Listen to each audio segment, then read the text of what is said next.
This is Edward Mungai with Edward Mungai Fitness. We are on day number 22 of the 35 countdown to Tokyo Marathon. Last week we talked about nutrition. This week we are talking about marathon preparation. And I'm extremely happy to be able to take you through various subjects within this week. And today, being day number 22, we will be talking about how to enter into a marathon.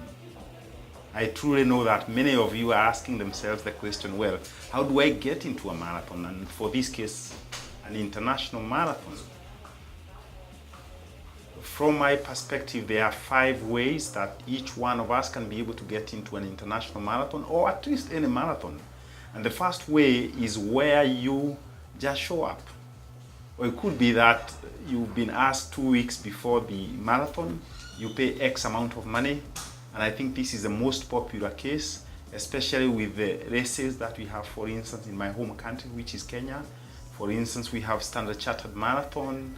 We do have Beyond Zero Marathon, where you just need to pay X amount, maybe $10, $15, before 2 weeks before the race.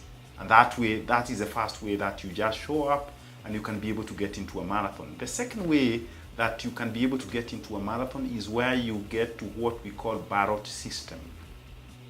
Now you realize that some races are very popular. Good examples here is Chicago Marathon, is New York Marathon, is, well, you could also say Paris Marathon, you could also say Tokyo Marathon, you could also say Berlin Marathon. And in these particular races, you have, for instance, New York, which takes about 50,000 participants. You'll find that 500,000 people are applying to become or to participate in this. But unfortunately, the organizers cannot be able to handle 500,000 people. So in this case, what they will do is that they will have about, say, 40,000 slots, which will be put on ballot, and we will be told to apply, and then they will have machines or robots, which will then pick the 40,000 people. And if you are fortunate, if you are lucky, then you can be able to get into the ballot and you can be able to participate in the marathon. The third way to get into a marathon is to run for a charity. So you realize I talked about New York Marathon and I said, well, they have 50,000 slots. They have given already 40,000 on ballot system. Then they will have another 5,000, which probably they will say this is for different charity organizations that are supported by the marathon organizers. And basically what they will do is that they will ask those organizers or people from the charity to identify people who can be able to raise money for them, and with that money then they can be able to get into a marathon. A good example would be that you'll be asked to raise $5,000 for you to be able to get a slot. So if you miss the ballot, then the second option is through charity. Of course, it's a little bit more expensive than the ballot because you have to raise money for this particular cause, and that cause probably is in the US or the country where the marathon is taking place, and therefore you pay $5,000 and you get your ticket to get into the marathon. The other fourth way in terms of how to get into a marathon is what is called qualification. And the notorious race, or the one which is known for this, is Boston Marathon. Because for Boston Marathon, my friends, you need to have met a certain time limit depending on your age. So for me, who is about going to 42 years of age, I'm required to run a marathon within 3 hours, 15 minutes. Now, I can tell you that's a tall order for me.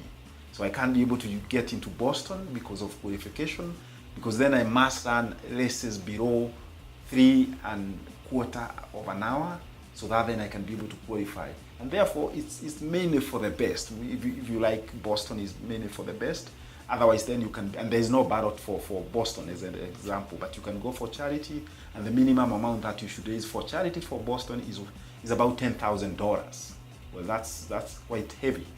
Well, the fifth way that you can get into a marathon, and the final way that you can get into a marathon, is through what is called sports tour companies.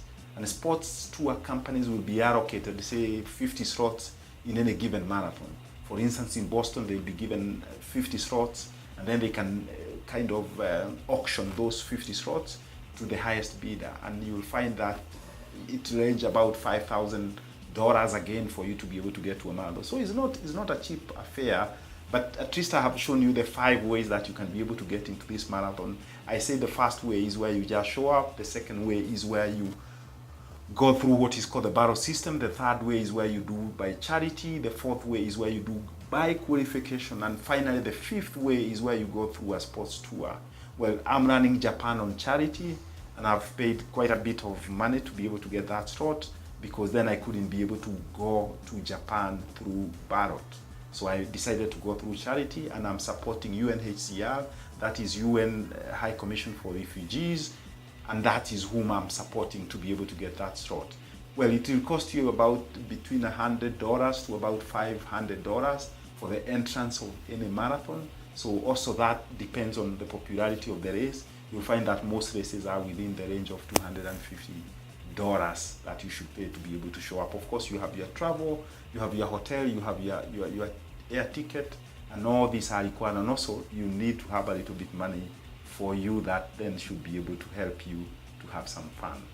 Tomorrow we'll be looking at the choice of a marathon. How do you actually determine which marathon you go for, and what are the factors that you'll be able to consider to be able to choose a good marathon for you?